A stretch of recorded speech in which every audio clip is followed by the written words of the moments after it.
ગુજરાત કોંગ્રેસની political affairs સમિતિની બેઠક મળી। પ્રભારી મુકુલ વાસનિકની અધ્યક્ષતામાં આ બેઠક મળી હતી। પોલિટિકલ અફેર્સ સમિતિમાં સંગઠનની નવરચના મુદ્દે ચર્ચા કરવામાં આવી। રાહુલ ગાંધી 3 મુલાકાત બાદ પ્રદેશ કોંગ્રેસ આગામી કાર્યક્રમને આખરી ઓપ આપશે। પોલિટિકલ અફેર્સ સમિતિમાં વિસાવદરની પેટા ચૂંટણી મુદ્દે પણ ચર્ચા કરવામાં આવી। ગુજરાત કોંગ્રેસની પોલિટિકલ અફેર્સની બેઠક મળી હતી પ્રભારી મુકુલ વાસનિકની અધ્યક્ષતામાં। વધુ વિગતો સાથે સંવાદદાતા હિરેન આપણી સાથે છે। હિરેન, જે કોંગ્રેસની પોલિટિકલ અફેર્સ સમિતિની બેઠક મળી હતી મુકુલ વાસનિકની અધ્યક્ષતામાં, શું ચર્ચા કરવામાં આવી? હિરેન,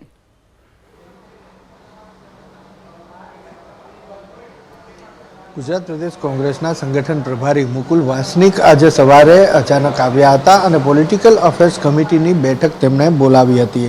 આ બેઠક લગભગ 11 વાગ્યાથી શરૂ થઈ છે અને અત્યારે પણ ચાલી રહી છે। બેઠકનો મુખ્ય એજન્ડા એ રાહુલ ગાંધીની 2 દિવસની ત્રીજી મુલાકાત હતી 36 દિવસની, તેની અંદર જે સંગઠન નવરચનાની વાત કરી છે અને રાષ્ટ્રીય કોંગ્રેસના જે નિરીક્ષકોને જિલ્લા ફાળવણી થઈ ગઈ છે, ત્યારબાદ ગુજરાત પ્રદેશ કોંગ્રેસના જે નિરીક્ષકો છે તેમની જિલ્લા ફાળવણી અને ત્યારબાદના જે કાર્યક્રમો છે એ કાર્યક્રમને લઈ અને બેઠકની અંદર ચર્ચા કરવામાં આવી રહી છે। આ ઉપરાંત વિસાવદરની ચૂંટણી પણ આવી રહી છે અને શક્યતા એ પણ છે કે વિસાવદરની ચૂંટણીની સાથે સાથે કડી બેઠકની પણ પેટા ચૂંટણી આવી શકે છે। એટલે બંને બેઠકોની પેટા ચૂંટણીને લઈ અને પોલિટિકલ અફેર્સ કમિટીની અંદર ચર્ચા કરવામાં આવી રહી છે અને આ ચર્ચાના અંતે જે નિરીક્ષકો છે કે જેમને જિલ્લા ફાળવવામાં આવ્યા છે અથવા તો જિલ્લા ફાળવવાની જે કામગીરી છે તેને આખરી ઓપ આપવામાં આવી રહ્યો છે। તો ગુજરાત પ્રદેશ કોંગ્રેસની આગામી દિવસોની જે કંઈ કામગીરી રહેશે, જે કાર્યક્રમો રહેશે, તેને લઈ અને આ બેઠક